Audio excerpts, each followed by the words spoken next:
He is bleeding from his nose and mouth.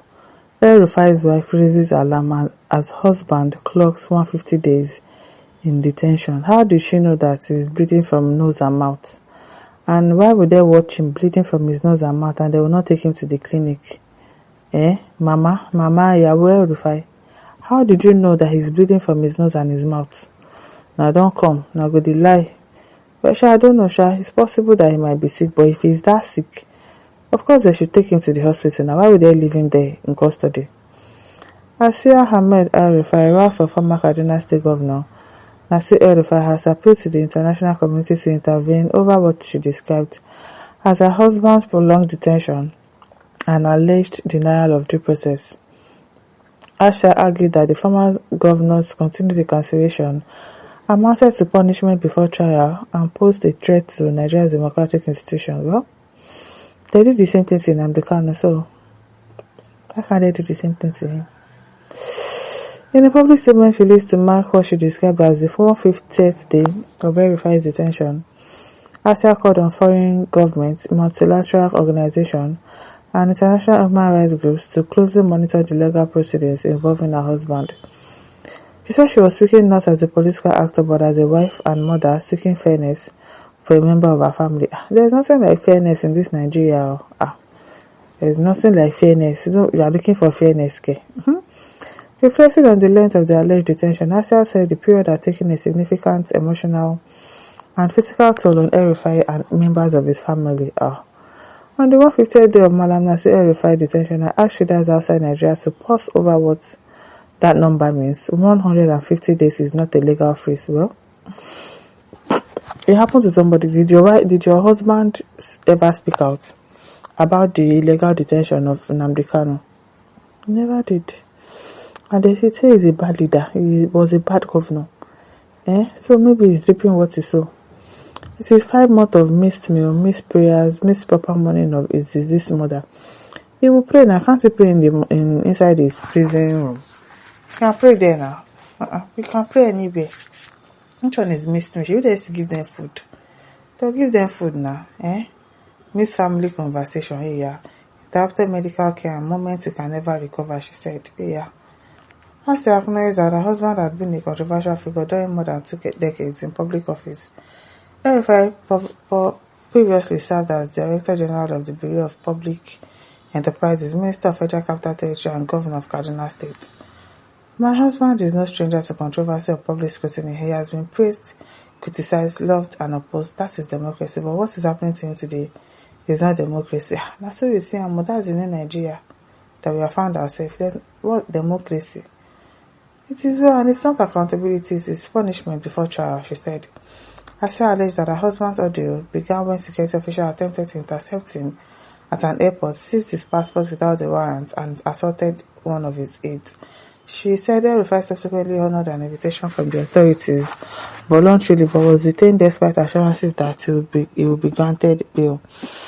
There was a sudden invitation, his voluntary appearance before the authorities, and the promise of bail that existed on paper but not in freedom. There was a night he was moved between locations without warnings and without the dignity of allowing his family to know where he was being taken, she stated. Asia also alleged that the former governor became seriously ill while in custody and experienced bleeding from his nose and mouth. She claimed that officials were reluctant to provide him with adequate medical attention or allow his family to deliver his prescribed medication.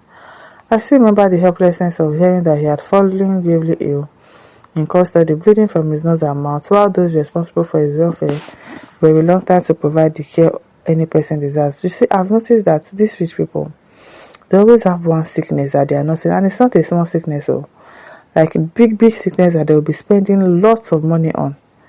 I don't know why. As in, it's like a pattern. I remember the anxiety of trying to get his medication to him and wondering whether officials would accept it. She said, according to her, the detention had inflicted emotional distress on the family, which continued to wait for the legal process to take its course. I'm not going to wait now. They are not abstract violations, they are the moments that chip away at the family's resolve and hope, she added. Asha maintained that she was not asking for her husband to be placed above the law, stressing that former public officials should be investigated where credible allegations existed. She however insisted that such investigation must be conducted transparently and in accordance with constitutional safeguards. If the state believes it has evidence, let it be presented before an impartial court, openly and fairly. But justice cannot be selective. You cannot be pursued through overlapping charges, repeated detention, impossible bail conditions, and public humiliations designed to persuade the nation of guilt before a judge has heard the case, she said.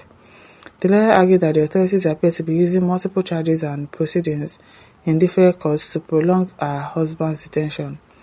She further alleged that Nigeria was drifting from legitimate accountability towards lawfare, which she described as the deployment of legal institutions and judicial procedures as political weapons. The concern is not whether former officials may be investigated. They can and should be. The concern is whether the law is being applied neutrally or deployed against those who are falling out of political favor, she said. Okay, God will help them. It is well. Uluma says power is transient. Whatever goes up will definitely come down one day. It's just a question of time. Let him feel the heat of what happened in Southern Kaduna during his reign as governor. This life is no balance at all. Again, I say everybody knows the evil genius in him. He deserves more than this.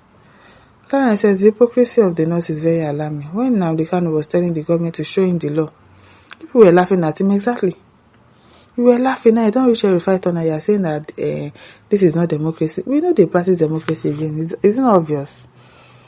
Is it not obvious? Today you want the same justice. The very justice you denied another innocent man. If they not want justice for Elrufai, they should show the same to Mazi Nnamdi Kanu. I'm telling you. Samson, while they said, let him remain there. Hope he will make out time and visit other Nigerians in prison. Let him taste his own medicine. Brad says, when you climb up the ladder, don't forget those you left behind. Such is life. Neighbor says, you're gonna reap what you sow. Joy says, my prayers are with you, and surely God will intervene.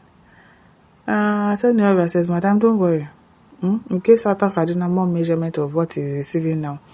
You were there, you didn't complain. Some are still where he put them till now. Now true talk say table they turn around. Nose bleeding only by person if you go minister of Voxas. I beg. So that means it's not going to but since it's not in Nomai's house. I see as a test and see what that man you people took from Kenya since 2021 is passing through. Yes. Since 2021. So your husband just 150 days. Just 150 days. Please, whatever amount so he will reap. Let him also from his anus for less I care. Law of karma. Please don't forget to like, share, subscribe. Thank you for listening. See you some other time. Bye.